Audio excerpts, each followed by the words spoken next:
Hey guys, in today's video I want to teach you how to deal with cheaters in tennis. So what is a tennis cheater? Well, it's someone that's going to call a ball out that's clearly in, or generally what you'll see that balls that are close, maybe touching the back of the line. Some players will always call these type of balls out, and this is cheating. Other cheaters will try to cheat you on the score, or many other cheating tactics like serving when you're not ready, and so on. So what do you do against these type of players? Well, I'm going to first tell you what you shouldn't do. So you got to keep your cool. You cannot let the cheater influence your mental state in a match, because when someone cheats you, you're going to get angry, upset. You might get emotional, reactive to the cheating, and that can influence your tennis game in a very negative way.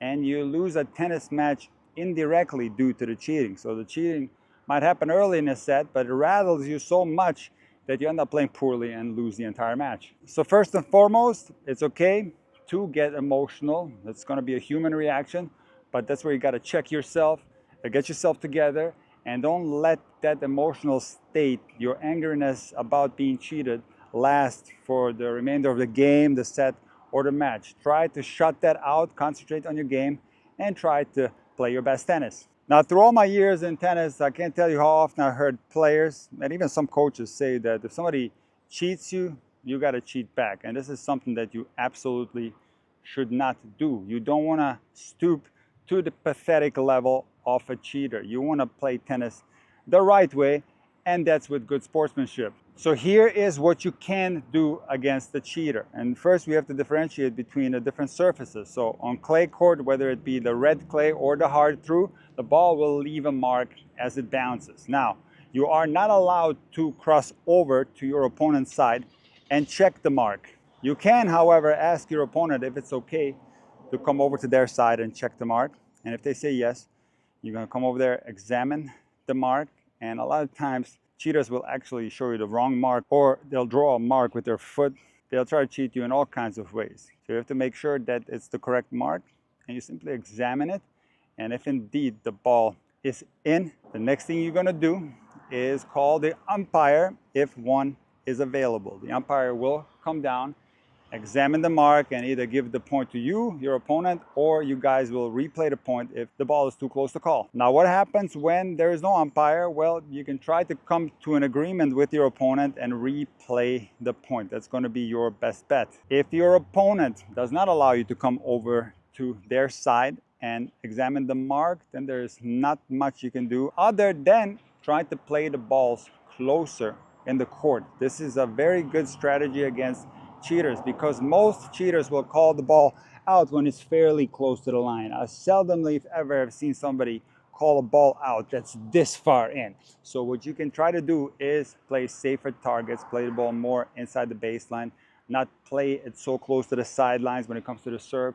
You can do more kick serves and play it well inside the box, and it's going to be extremely difficult for the cheater to cheat you on those shots.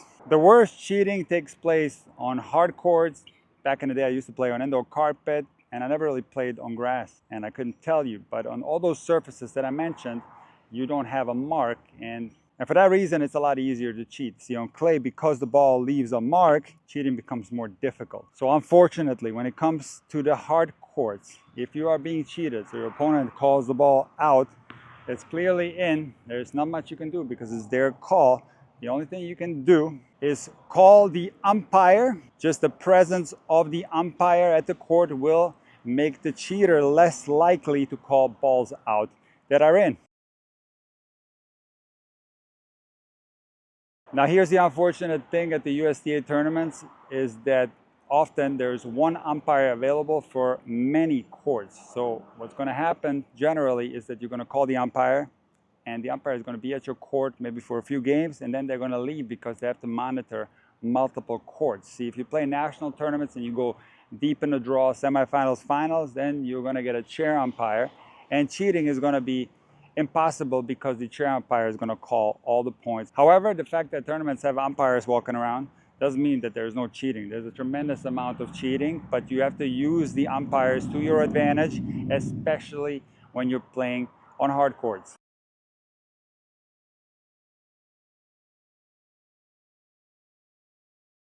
Now, if you're being cheated in the score, what you have to do is keep score through the entirety of the match.